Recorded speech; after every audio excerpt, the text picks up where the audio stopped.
지난 3강에서 우리는 바다에 던져진 요나 선지자를 하나님이 어떻게 구원하시는지, 그리고 요나 선지자가 어떻게 회개하고 여호와께로 돌이키는지를 보았습니다.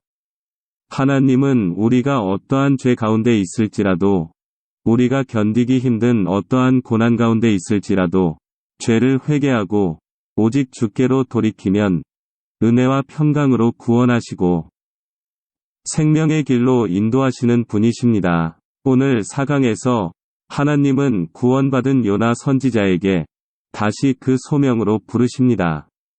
하나님이 제사장 나라로서 이스라엘에 기대하셨던 뜻과 이스라엘 선지자인 요나의 반응, 하나님의 말씀을 전해들은 니느웨 백성들의 반응을 이번 4강에서 살펴보도록 하겠습니다.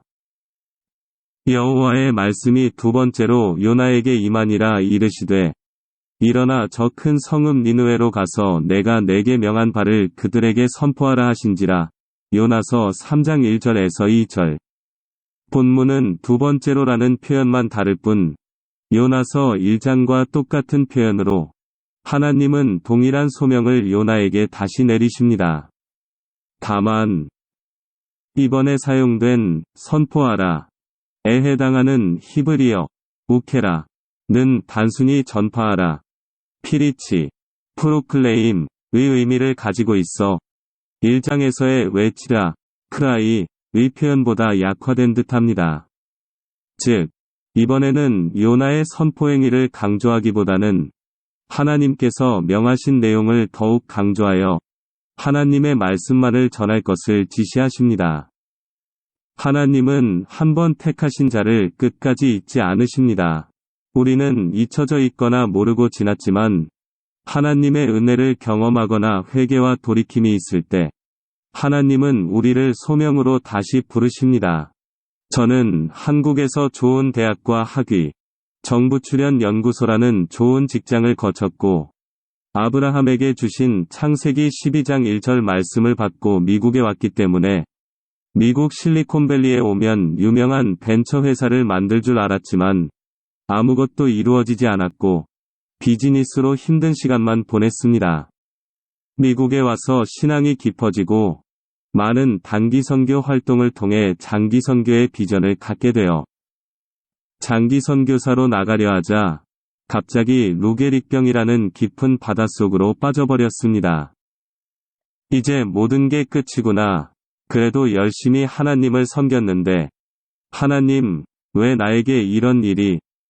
하고 하나님의 뜻을 알고자 며칠을 기도실에서 씨름을 할 때 하나님은 너의 충성과 수고를 내가 다 안다. 물이 바다를 덮음같이 나의 사랑이 너를 덮을 것이다. 라고 하시며 나의 간절한 기대와 소망을 따라 아무 일에든지 부끄러워하지 아니하고 지금도 전과 같이 온전히 담대하여 살든지 죽든지 내 몸에서 그리스도가 존귀하게 되게 하려 하나니. 빌립보서 1장 20절 말씀을 소명으로 다시 주셨습니다. 그리고 손가락 하나 움직이지 못하고 종일 누워있는 이곳에서도 온몸으로 예배드리며 모든 열방을 품고 중보기도 하고 나를 통해 하나님의 사랑이 드러나게 하며 내 몸에서 예수님이 존귀케 하는 선교사의 삶을 살라고 하셨습니다. 내 몸의 연약함을 통해 마음이 상한 자, 가난한 자, 억눌린 자, 고통받는 자들에 대한 긍휼과 사랑의 마음이 더 간절해집니다. 보통 남자들은 세상의 명예를 중요하게 생각하지만 저는 내가 살아온 삶이 사람들에게 어떤 영향력을 주었고 내가 어떤 사람의 모습으로 남겨지는가를 중요하게 생각해왔습니다. 미국에 와서 엔지니어로서 큰 일을 남기고 싶었고 선교사로 하나님이 기뻐하시는 충성된 종으로 남은 여생을 살고 싶었지만 이제 돌아보니 저에게 다시 깨닫게 해주신 부르심 소명은 아브라함처럼 미국 땅의 믿음의 1세대로서 씨앗을 심고 자녀들과 사람들에게 지금도 이전처럼 담대하게 온몸으로 믿음을 지키는 하나님의 사람의 모습을 보여주는 것이었습니다. 우리 모두에게는 이 땅에 보내진 목적과 소명이 있습니다. 그리고 젊은 나이에 사고로 갑자기 죽음을 맞이하던, 병으로 고통 가운데 죽음을 맞이하던, 건강하게 살다 나이 들어 죽음을 맞이하던, 우리는 누구나 언젠가는 똑같이 죽음을 맞이하게 됩니다. 소명이 있는 사람은 그 소명을 다할 때까지 죽지 않습니다. 죽음이란 것은 소명받은 자가 그 소명을 다할 때 찾아오는 것입니다. 그 소명을 다할 때까지 아직 끝난 것이 아닙니다. 중요한 것은 이 땅에서 맡겨진 소명을 다한 우리에게 죽음이란 것은 하나님을 기쁨으로 만나게 되는 새로운 소망이라는 것입니다. 저는 자녀들과 사람들에게 하나님의 사람이 어떠한 상황에서도 어떤 모습으로 살아야 하는지, 하나님의 사람이 어떻게 죽음을 대하는지를 보여줄 것입니다. 니느웨는 둘러보는 데만 3일이나 걸리는 매우 큰 성이었습니다.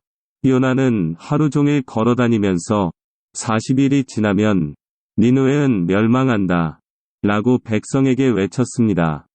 요나서 3장 3절에서 4절. 하나님의 은혜로 구원을 얻고 소명을 다시 받은 요나는 니느웨 성으로 들어가 하나님이 전하는 말을 외쳤습니다. 단기 선교지에서 노방 전도를 해보신 분들은 아시겠지만 어느 도시에 아주 작은 부락 한 곳만 지정해서 노방 전도를 한다고 해도 몇 명씩 팀을 나눠서 하루 이틀 이상 걸립니다. 그런데 니느웨 성은 그냥 둘러보는 데만 3일이나 걸릴 정도로 그 둘레가 약 96km, 480 스타디엄에 달하였고 1500개의 탑이 있었으며 성벽은 100피트 높이에 성벽 위로 3대의 마차가 나란히 달릴 수 있을 정도였다고 합니다. 그런 큰 성을 40일이 지나면 니느웨는 멸망한다 라고 외치며 하루만에 끝냈다니 요나가 얼마나 하기 싫은 것을 억지로 무성의하게 했는지 알 수 있습니다. 요나의 진심은 그들이 자신의 말을 듣지 않고 회개하지 않아 하나님이 재앙을 내리시길 바랬습니다. 그만큼 그 당시 시대 상황으로 볼 때 니느웨 성 백성들, 아수르는 이스라엘 사람들이 멸시하는 이방인이고 이스라엘을 괴롭히는 원수 같은 민족이었기 때문이었습니다. 니느웨 백성은 하나님을 믿었습니다. 그래서 그들은 금식을 선포하고 가장 높은 사람에서부터 가장 낮은 사람에 이르기까지 모두가 굵은 베옷을 입었습니다. 니느웨의 왕도 그 소식을 듣고 자리에서 일어나 입던 옷을 벗고 거친 베옷을 입었습니다. 그리고 잿더미에 앉았습니다. 요나서 3장 5절에서 6절. 그러나 요나의 선포에 니느웨 백성은 놀랍게도 하루 만에 회개합니다. 니느웨 백성은 하나님을 믿었다 해서 믿다에 해당하는 히브리어 와야아미누는 전폭적이고도 지속적인 신뢰를 뜻합니다. 이는 니느웨 사람들이 신실한 마음과 겸손한 태도로 회개했음을 잘 보여줍니다. 포악한 니느웨 왕이 앞장서서 금식을 선포하고 조서를 내려 온 백성들에게 악한 길과 강포에서 떠나라고 촉구합니다. 왕은 니느웨 사람들이 그릇된 행위를 돌이킨다면 하나님께서 마음을 바꾸시리라는 것을 기대하였습니다. 하나님께서는 그 백성이 하는 것, 곧 그 악한 길에서 돌이키는 모습을 보시고 마음을 바꾸셔서 그들에게 내리기로 작정하셨던 재앙을 내리지 않으셨습니다. 요나서 3장 10절. 하나님은 이를 보고 뜻을 돌이키셔서 이들에게 내리려 했던 재앙을 내리지 않고 거두십니다. 하나님의 본질적인 속성은 변하지 않지만 사람들이 회개하고 돌이킬 때에는 하나님은 자비를 베푸셔서 형벌을 삼가십니다.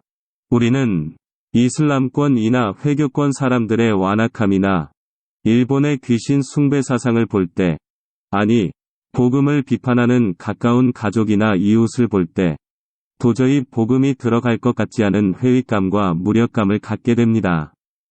하나님 믿는 신앙의 암흑기였던 아합 왕과 이사벨 시대에 엘리야가 이사벨의 의세에 눌려 로뎀나무 아래에서 죽기를 바랄 때 하나님은 그러나 내가 이스라엘 가운데에 7,000명을 남기리니 다 바알에게 무릎을 꿇지 아니하고 다 바알에게 입맞추지 아니한 자니라. 열왕기하 19장 18절 라고 하시며 엘리야를 위로하셨습니다. 철학과 우상숭배, 언변이 능통하여 도저히 복음이 먹혀 들어갈 것 같지 않은 그리스 땅에 들어가 바울이 말씀 전하기를 두려워할 때 밤에 주께서 환상 가운데 바울에게 말씀하셨습니다. 두려워하지 말며 침묵하지 말고 말하라. 내가 너와 함께 있음에 어떤 사람도 너를 대적하여 해롭게 할 자가 없을 것이니 이는 이 성 중에 내 백성이 많음이라. 사도행전 18장 9절에서 10절. 그 중에 10분의 1이 아직 남아있을지라도 이것도 황폐하게 될 것이나 밤나무와 상수리나무가 배임을 당하여도 그 그루터기는 남아있는 것 같이 거룩한 씨가 이 땅의 그루터기니라 하시더라. 이사야 6장 13절. 우리가 다 알지 못하지만 지금도 복음으로 인해 핍박받는 북한의 수많은 그루터기 성도들이 있습니다. 예수님을 믿는다는 이유 하나만으로 감옥에 갇혀 끔찍한 고문과 고된 노동을 견뎌야 하는 북한 성도들은 하루빨리 자유의 날이 임하기를 예수님의 보혈과 사랑을 힘입어 믿음을 지키며 기다리고 있습니다. 하나님은 순종하고자 하는 바로를 억지로 완고하게 한 것이 아니라 완고한 대로 그의 마음을 내버려 두심으로 하나님의 능력을 펼쳐 보이셔서 애굽이 섬기던 우상들이 헛된 것임을 알게 하시고 출애굽을 이루셨습니다. 그러나 완악한 그들 중에는 자신이 하나님을 믿겠다고 해서 믿어진 게 아니라 하나님께서 구원을 주기로 작정해서 하나님을 알만한 것을 그들의 마음에 심어놓고 선택한 사람들이 있습니다. 그것이 우리가 선교와 전도를 쉬지 말아야 하는 이유입니다. 하나님은 헛된 우상과 거짓된 영에 속아 사망의 길로 가고 있는 그들 중 한 영혼이라도 구원을 받게 하시고자 그들에게 다가가 복음을 전할 자를 오늘도 애타게 부르고 계십니다. 예수께서 12제자를 부르셔서 그들에게 더러운 귀신들을 쫓아내는 권능을 주시고 모든 질병과 모든 아픔을 고치게 하셨습니다. 마태복음 10장 1절. 마태복음에 보면 사람들이 예수님에게 와서 제자 삼아 달라고 한 것이 아니라 예수님이 친히 각 사람을 부르셔서 제자 삼으셨습니다. 예수님의 제자는 주님의 은혜로운 부르심을 받음과 동시에 소명을 감당하도록 보내심을 받은 자들입니다. 우리는 각자 선교지로 지금 있는 그곳으로 우리의 삶의 모습을 통해 예배를 세우고 예수님을 증거하기 위해 보내심 받은 자들입니다. 각자 있는 그곳에서 부르심 받은 중보자로, 보냄 받은 자로, 보내는 자로 빛 대신 일을 전하는 소명을 다하시길 축원합니다.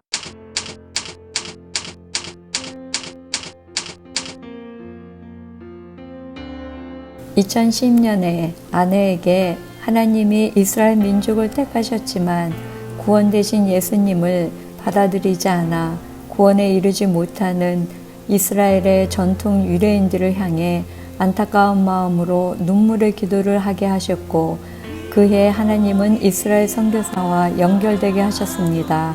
2011년 여름 단기 선교팀을 구성해 이스라엘과 팔레스타인을 처음 찾았습니다.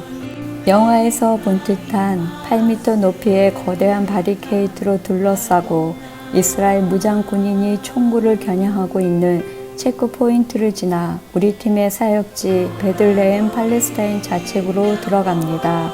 팔레스타인 선교가 이스라엘의 축복과 구원에 어떤 연관이 있는지 의문을 안고 신호등을 찾아볼 수 없는 베들레헴 팔레스타인 자치구역 번화가에는 가로등마다 영웅처럼 테러범으로 이스라엘에 잡혀 감옥에 있는 팔레스타인들의 인물 사진과 잡혀간 연도가 적힌 배너가 붙어 있었습니다. 오랜 세월 디아스포라로 전 세계를 떠돌다 언약의 땅을 회복한 유대인, 오랫동안 살아왔던 땅을 졸지에 뺏기고 난민으로 떠밀린 팔레스타인과 종교적으로, 감정적으로 풀리기 힘든 갈등이 섞여 있는 곳입니다. 원동곤 선교사님은 온 가족이 언더우드 묘지 앞에서 가족 사명 선언문을 선언하고 2004년에 이스라엘 팔레스타인 사역을 시작하셨습니다. 사역 초기에 사역에 진전이 없고 힘든 환경에 돌아갈 생각으로 갈릴리 베드로 교회를 찾았을 때 내 양을 먹이라는 예수님의 강한 임재와 함께 소명을 다시 받은 후 팔레스타인 사역의 길이 열리고 한국인 최초로 이스라엘 종교 비자를 받고 예루살렘 현지인 교회를 목회하고 계십니다. 이슬람 지역이라 BBS를 하면 얼마나 올지 알 수 없었는데 80명의 어린이가 등록하였습니다. 하나님이 미리 준비시켜 놓은 영혼들이었습니다. BBS의 테마는 요나서였습니다. 하나님이 이스라엘 선지자 요나를 통해 아람 나라 니느웨에게 구원을 전했다는 사실로 어린 팔레스타인 영혼들에게 아랍인들을 향한 하나님의 구원 계획과 이스라엘과의 화합의 메시지를 주고 싶었습니다. 그리고 BBS 기간 중 마태복음 8장 11절에서 12절 말씀으로 팔레스타인 사역의 의미를 알려주셨습니다. 유대인들과 가장 가까운 곳에 있으며 그들의 멸시와 핍박 속에 사는 팔레스타인들이 복음을 받아들이고 구원을 얻어 예수님의 사랑으로 본 자손들을 용서하고 부끄럽게 할 때 그때 먼저 택함받았던 그들은 회개하며 주께로 돌아오며 회복이 있을 것입니다. 첫 단기 선교 사역을 마치고 선교사님과 함께 무슬림들에 대한 선교적 접근 방법에 대해 협력 방안을 논의했습니다. 다음에 우리 팀이 준비한 것은 어하나 프로그램 전수, 문화사역, IT 사역이었습니다.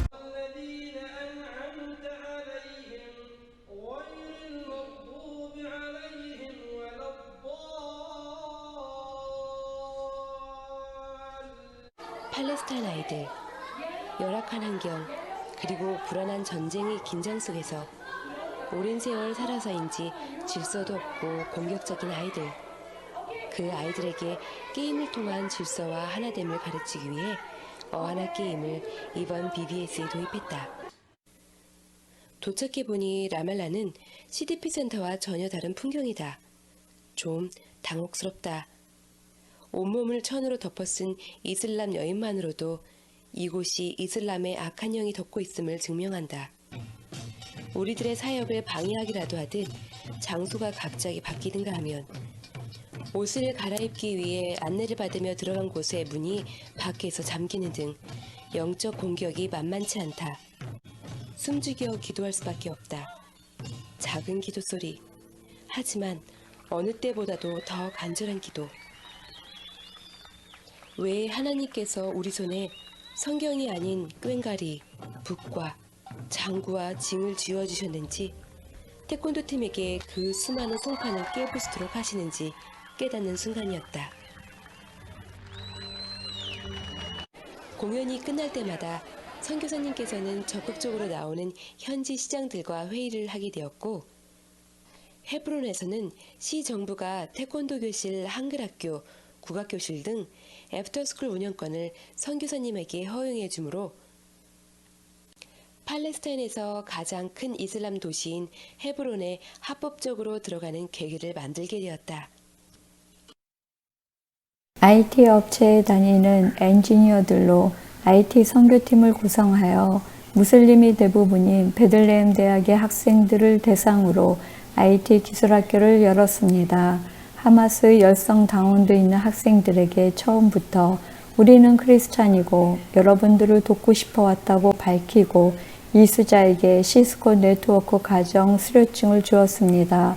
선교사님은 이것을 계기로 팔레스타인 정보통신부와 연결이 되고 팔레스타인 청년 창업 개발을 위한 코이카 프로젝트의 현지 프로젝트 매니저를 맡게 됩니다. 4년간 지속된 선교사님과의 협력 사역 뒤에 저는 투병으로 모든 사역을 내려놓게 되었고 최근에 선교사님으로부터 영상 메시지를 받았습니다. 10년 전 BBS를 시작한 어린이들이 이제 청년들이 되어 베들레헴 교회의 핵심 멤버들이 되었다고 합니다. 안녕하세요. 원동 목사입니다. 지금은 저희가 와 있는 곳은 아골골짜기입니다. 예수님께서 여리고에서 예루살렘까지 걸으셨던 그 골짜기입니다. 여호수아가 기브온 사람들 도움의 요청에 의해서 여리고에서 군사들이 이동했던 그 골짜기이기도 하고요. 원래 오늘은 이제 금요일 날이라서 베들레헴에서 예배가 있는데 저희들이 이제 베들레헴 교회 청소년부가 광야 걷기를 하고 있습니다. 이번이 두 번째 예배였습니다. 코로나 기간이라서 다들 힘들어하고 어려워하는 줄 압니다.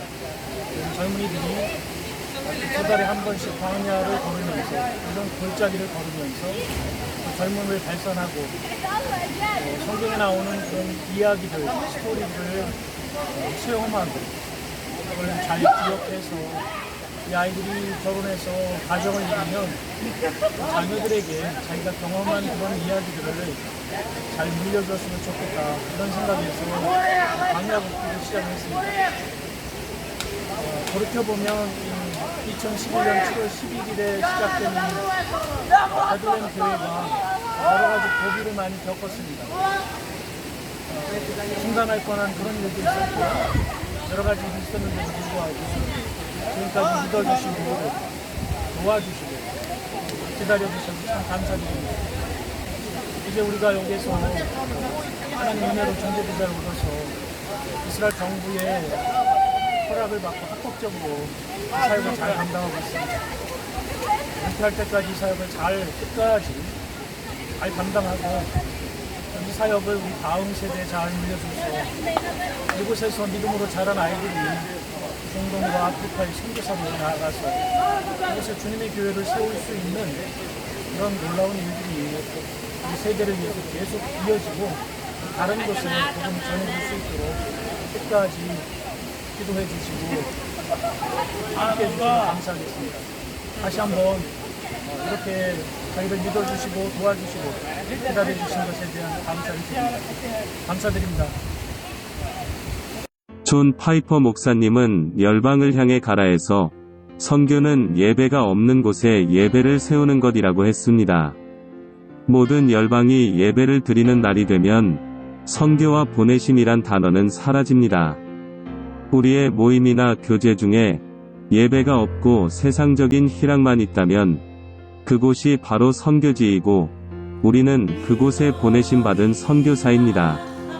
오늘도 마음에 감동을 주시는 것을 가족이나 교인들과 나눠보세요. 나눔 1. 전도와 선교를 생각할 때 어떤 점들이 부담스럽고 힘든지 나눠보세요. 2.